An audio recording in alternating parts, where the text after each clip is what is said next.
Assalamu alaikum wa rahmatullahi ta'ala wa barakatuhu.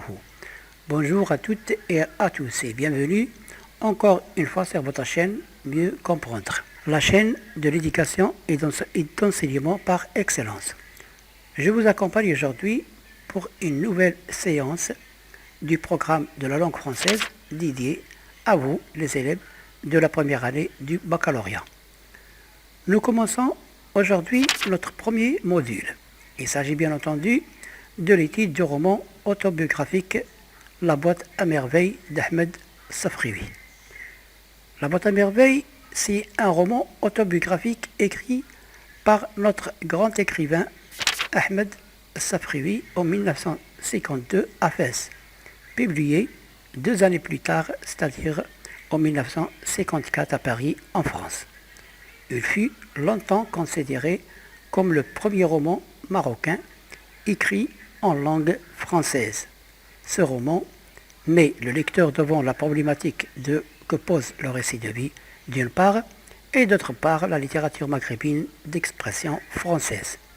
Celle-ci naît pendant la colonisation des 3 pays du Maghreb, la Tunisie, l'Algérie et bien évidemment le Maroc par la France et qu'elle ne cesse pas de se développer jusqu'à nos jours. Si vous voulez bien, le contexte historique de la boîte à merveilles se base essentiellement sur 2 contextes. Un premier contexte qui est politique et un deuxième qui est culturel et littéraire.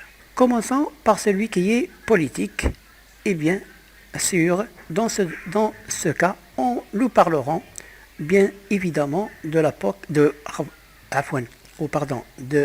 l'époque de la colonisation des 3 pays du Maghreb, comme je viens de les citer, le Maroc, l'Algérie et la Tunisie, par la France. Alors l'invasion de la France à l'Algérie en 1830 marqua la période ou l'époque coloniale au Maghreb. Pendant plus de 100 ans, les Français tentèrent d'intégrer l'Algérie à la France essentiellement en raison de ses ressources.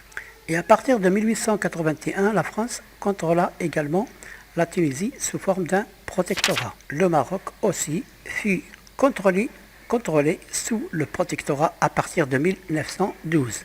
Et par la suite, la France contrôla également les parties essentielles du pays, du Maroc, où le Maroc fut colonisé par l'Espagne aussi, et l'Espagne dominait la partie du sud et du nord, la bande de Tarfaya et du Rif. Donc, nous passons tout à l'heure à ajouter plus d'informations sur le contexte historique via les dates plus précises. C'est parti maintenant pour le résumé général de la boîte à merveilles d'Ahmed Safraoui.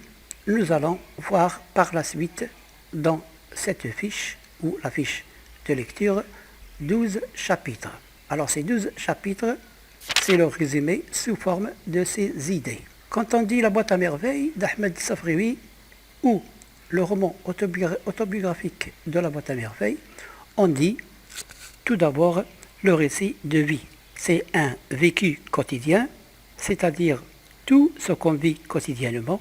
Surtout ici, il s'agit d'un enfant, Sidi Mohamed, à l'âge de 6 ans. Alors, il y a aussi la description de Dar Chouafa, c'est la maison habitée par le narrateur, enfant Sidi Mohamed, avec ses parents. On dit soit Dar Chouafa ou la maison de la voyante.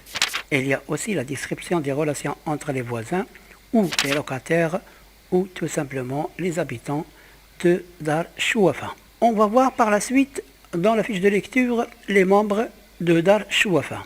Il y a aussi la description des journées passées par Sidi Mohamed Omsid ou bien l'école coranique.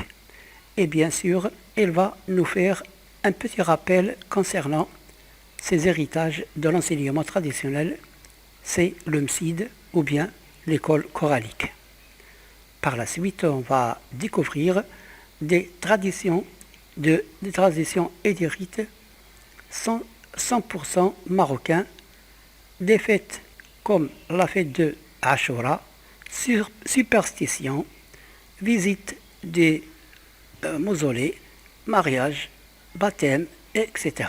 Et on va voir plus de détails dans l'étude partielle des chapitres. Par la suite, nous avons des visites et des découvertes de plusieurs endroits comme les sanctuaires, je cite ici Sidi Bouraleb, des mausolées, des voyants et des voyantes, et aussi des bains morts, le mside, ou bien l'école coranique, le souk, etc., etc. Alors par la suite, on va découvrir ensemble le monde virtuel et solitaire de l'enfant Sidi Mohamed, et même on va finir par les ennuis et des malheurs de la famille du narrateur lorsque son père, Ma'alem Abdeslam, va perdre son capital et voyager par la suite aux environs de Fès pour travailler comme moissonneur. J'espère que vous avez eu déjà un petit aperçu sur le résumé général de la boîte à merveilles. Nous passerons dans la prochaine vidéo au premier chapitre de ce module ou de ce roman marocain. Et d'ici là, je vous souhaite une bonne journée et portez-vous bien et à la prochaine. Merci.